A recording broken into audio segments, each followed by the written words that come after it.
Hey YouTube, Nick here with Richard's Metalworks. Just wanted to get back to you. We got the 72 Chevy Cummins project here I've been working on for quite some time. Late last night I posted a video on it, and that thing has just been on fire. I mean, it had over 117 views in 12 hours, so that thing has just been taking off like crazy. You guys have been asking for quite a while for updates on this project. I know it's been sitting for about 2 years now, and everybody's just been hounding me, when are you going to get on it again, when you going to get on it again. And got a lot of guys on 67 to 72 ChevyTrucks.com that have been paying a lot of attention to it.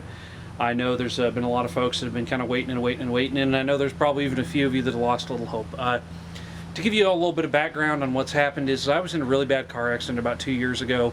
I got hurt real bad, messed up my back. Haven't been able to do a whole lot of anything. Some of you that have been paying attention to the channel know that I've been working on a Jeep, and that's just been through the benevolence of a lot of friends who have come over, and the Jeep project kind of took on a life of its own here as I started doing a body swap on it, and had been trying to get that thing done and just got deeper and deeper and deeper into it. And I've decided for right now I'm going to stop at the Jeep project, and I'm going to get this 72 done. And there's a pretty good reason why, and I'm going to talk about that in a minute. But wanted to get back to it here. I am back on the 72 now. I'm going to be making a series of videos this afternoon talking about what has to be done, what the project's going to turn into, and what you can expect to see from the channel here in the coming months. It's really going to be probably July, or maybe June, but probably July before we really start to see some updates on it.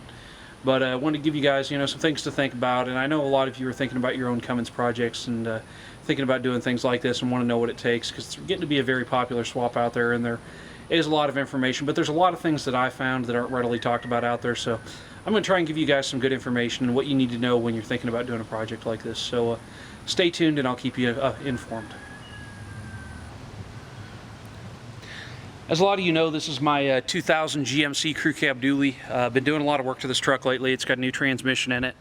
Had a little fender bender before Christmas, messed the front end up, had to have a bunch of work done there. Unfortunately, the company, the body shop that did the work to it, they didn't hook the oil cooler line back into the radiator properly, and it blew all the oil out of it. So it sounds like this truck's going to have a motor pretty soon. I've put a lot of work into it. On the trip down, it actually lost the fuel pump on the trip to go get the 72. I wound up having to change it. Luckily, one of my friends was able to come get me with their Dodge. We'll probably get something posted on that later. My friend that came down with me took a video of me working on it up on the trailer, so you guys can kind of see what was involved there. But this truck, I've had some headaches with it, I've had some heartaches with it, so I think I'm going to be putting my efforts into the 72 to get it running, because that Cummins 12-valve engine is just such an amazing engine, and for all the towing I wind up doing, I really need a good, strong, dependable tow rig. And then I'm probably going to wind up putting a 24-valve and an Allison 1000 in this 2000. We'll see on that. I mean, it's a possibility I may get rid of the truck as well. I really haven't decided what I want to do, and it's, how it is when you have a vehicle that's not going the way you want it to, that you tend to get a little bit mad at them and take it out on them. So we'll see how that all pans out.